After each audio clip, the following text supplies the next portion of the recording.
I was just a child when the stars fell from the skies, but I remember how they built a cannon to destroy them, and in turn how that cannon brought war upon us. War was an abstract idea, nothing more than a show on TV. As a child, I only saw it as something that happened in some faraway land.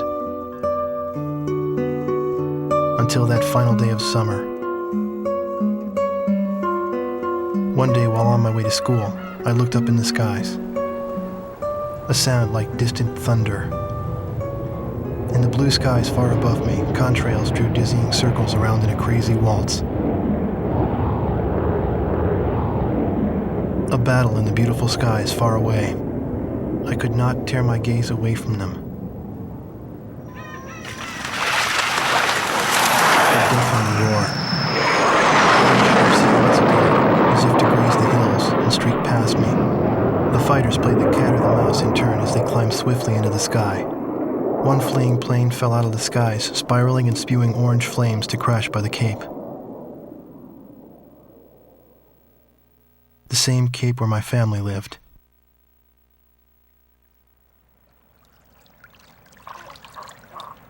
Now they only live in my memories of days past. The victor circled around to confirm the kill. And on his craft, there was a large number 13 emblazoned in yellow. I will never forget this. The Allies retreated across the ocean before the onslaught of the enemy.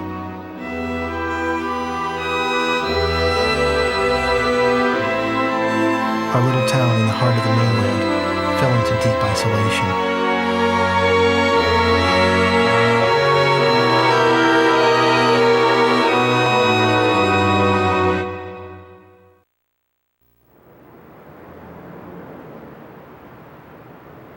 The war seemed to unfold in the blink of an eye. I don't remember exactly when the forces from the west occupied my town. I was too busy scanning the skies day after day, waiting for Yellow 13 to reappear.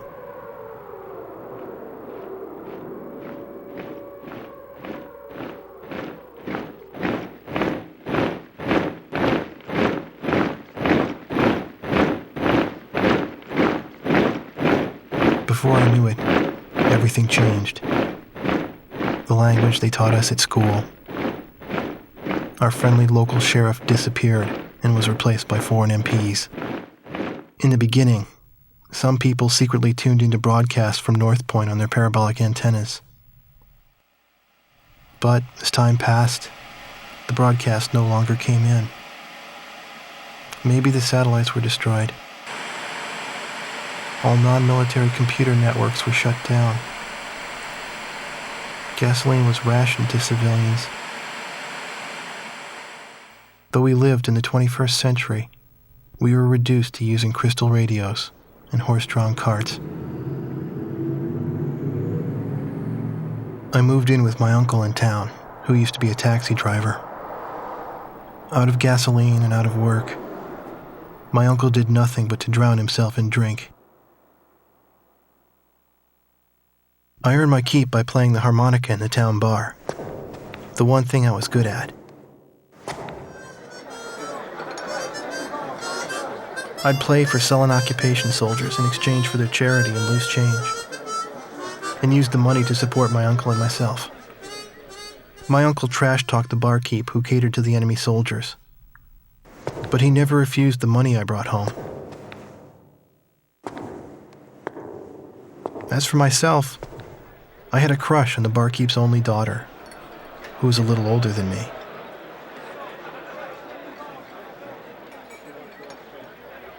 Another day passed, yet still no sign of the fighter plane Yellow 13 in the skies above our town.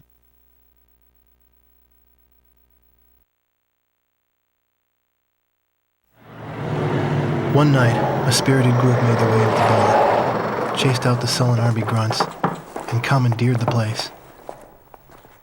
Even I knew who they were. The patch on their sleeve was the mark of the proud Air Force. A loud-mouthed, middle-aged man went around, announcing each pilot's results for the day and his running kill record. For those who exceeded 5 kills, a thorough toasting and soaking followed. I believe it was their custom to call a pilot an ace once he shot down 5 planes. After completing the day's review, the same guy, the squadron adjutant, went on to announce, "And now, for our leader's results."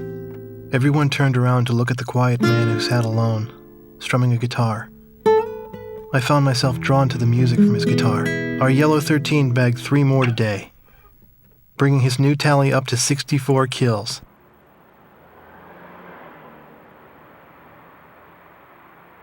With a tentative smile, the man with the guitar turned to me and asked me to accompany him on my harmonica.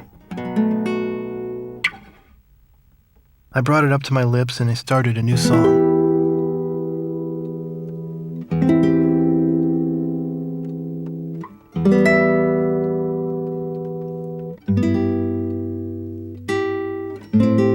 I had finally found him.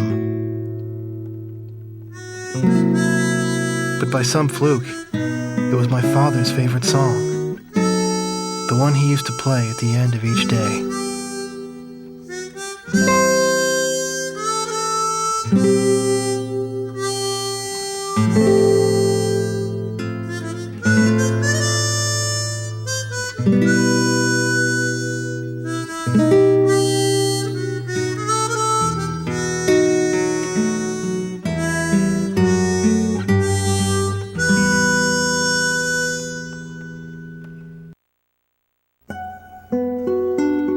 A freeway under construction in a wheat field outside of town.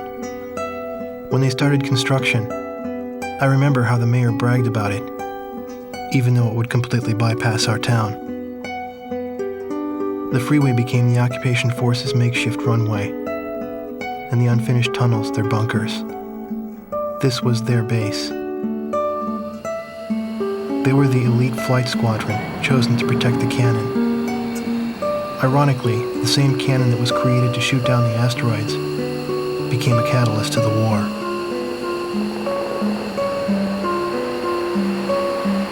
But when the Allied attacks no longer came, the squadron was assigned long-range missions that took them to distant battlefields.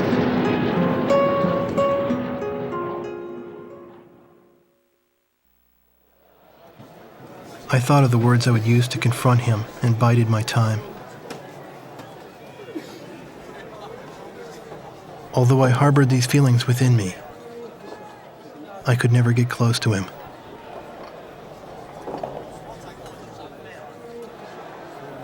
His wingman was always by his side.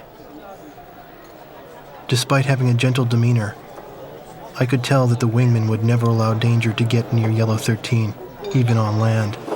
The pillar of their group, 13 exuded an air of invincibility. He always chose to fly a 5-plane formation. He was a man who prided himself not on his kill record, but on his record of never losing a squadron member. It's difficult for me to describe just how good Yellow 13's flying was, but I witnessed it once from the ground. The lead plane of the 5-plane formation should have turned the same arc with the same timing as the others, yet only his plane drew sharp contrails. His heart felt compassion towards the weaker enemies he downed. Someday, if an equal appeared and challenged the limits of his skills in a fight, he would bear no resentment about being shot down. He said this himself. And so as time passed, I found the goodness of a home in their company. Leaving them was no longer an option for me now.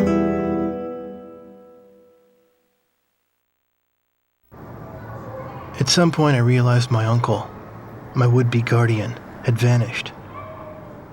Maybe the secret police dragged him off for some drunken comment he made. Maybe he chose to disappear. I didn't have anyone to turn to, so I found myself living as if I were a member of the Yellow Squadron.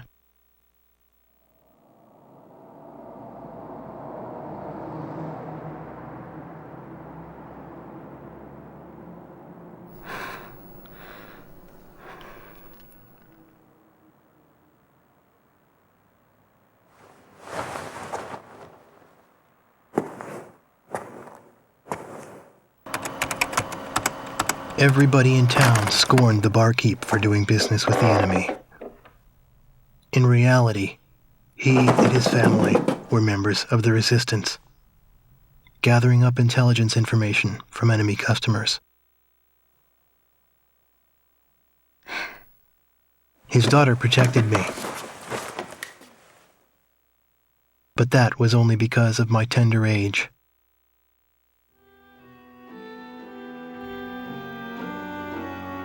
The barkeep and his family were the real heroes, while I, on the other hand, found a haven among the enemy.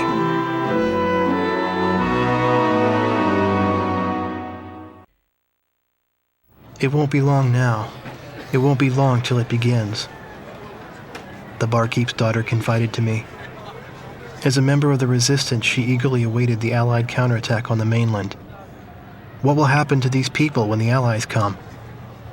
I asked, to which she frowned. We'll run them out. This is our town. But I knew she didn't mean that from the bottom of her heart. 13 had captured her heart. I knew this from the way she shot jealous glances at his wingman. As other pilots rotated out of Yellow Squadron, Yellow 4, 13's wingman, always stuck by his side, even on land. The only female pilot in the squadron, she had Yellow 13's absolute trust as his wingman. Yellow 13 seemed oblivious to all this, and instead reviewed the promising enemy pilot's performance from yesterday's skirmish. He's so close. If he manages to stay alive for just a while longer, that pilot could be a worthy opponent. But when there were no such enemies to look forward to, 13's eyes were sad. Bombs were delivered to their base. This meant that an enemy who had to be fought by those means was close at hand. The resistance blew up the squadron's runway. Yellow 4 suffered light shrapnel wounds. Though the runway could be fixed, the complete loss of reserve supplies was a heavy blow. Logistics support became infrequent following the Allied operations. I knew this because Yellow Squadron's crew chief bellyached about this all the time to me. I won't complain if I buy the farm while I'm airborne, but I can't stand being taken out while I'm grounded. Now I understand 13's feelings. Reports of the Stonehenge air raid came in. Yellow 4 went up with the others. With no bombs, her plane was light. But her plane was in bad shape. It needed an engine replacement badly. Though he lost 4, 13 never openly showed his sorrow. But I found out. He was alone, quietly gazing at the handkerchief Yellow 4 left behind. When he felt my eyes upon him, he said, "No matter what, she can't complain. She went up with her plane in disrepair. Pilots are responsible for their planes." He then went on and spoke of the time when they first met. He spoke of when she was just a girl, before he trained her, before she became a fighter pilot. His words weren't directed at me in particular. He was keeping a precious memory alive by speaking those words. The hint of perfume on her keepsake handkerchief. Yellow Squadron's pilot turnover ran high. The skilled ones went in to shore up other units while rookies with little airtime transferred in. Yellow 13 posted an Allied paper faxed over by headquarters. It praised the pilot who destroyed Stonehenge. 13 said to everyone, "Look, here's something worthy of praise. Even among the enemy there are men like this. Not all of them are despicable bastards who rob our wings through cowardly sabotage." I stared at the barkeep's daughter as she winced at those words.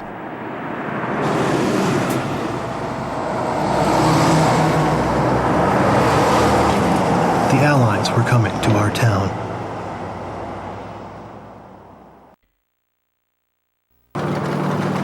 As the Allies advanced, the retreating Erusian forces from the east filled our town. The AA gun crew set up their positions atop the hospital, and Yellow 13 smoldered with quiet anger over their tactics. Nights were long, with the town's mandatory blackouts. The barkeep's daughter tried to plant laser transmitters for detonating explosives. She got caught.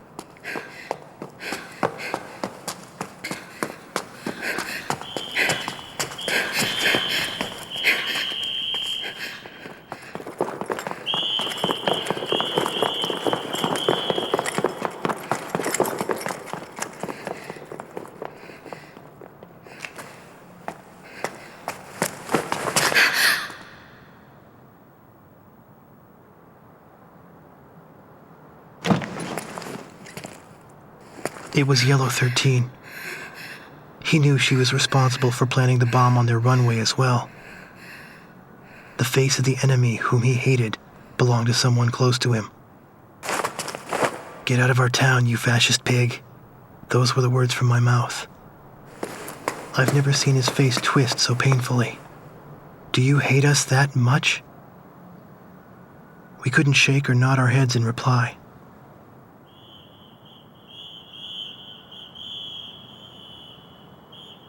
It seemed like an eternity passed before he said go and released us. The next day, there was no change in his attitude. As usual, he made his requests to the squadron crew chief. The poor fuel quality is affecting thrust. As soon as the Allied forces drew near, the resistance would end the blackouts over the city.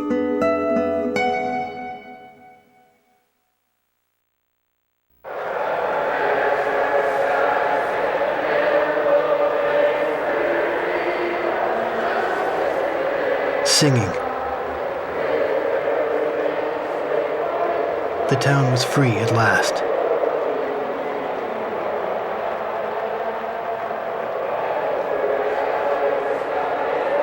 During the night raids, the AA gunners had strafed the town in an attempt to shoot down low-flying aircraft. The town militia now rounded up these gunners. They retreated as well, and now their quarters stood empty. After what seemed like a long absence, Allied aircraft soared overhead. I wondered if the fateful enemy ace, the one that Yellow 13 longed to meet, was among them. What would happen if they ever came face to face? I fell in with the routed Erusians and followed after the squadron.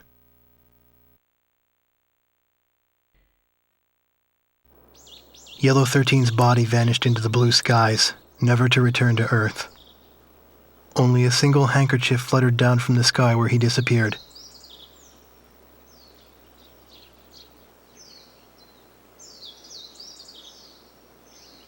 The faint scent of perfume. The barkeep's daughter and I had followed the squadron this far. Each of us had our own thoughts as we buried that handkerchief. It no longer mattered to me whether that was 13 or 4's grave. Their memories blurred together as one, and left the realm of reality like a dream.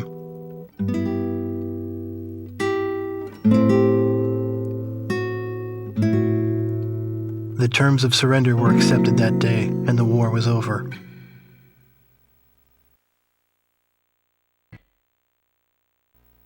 The once familiar scent of burning jet fuel has long since faded away.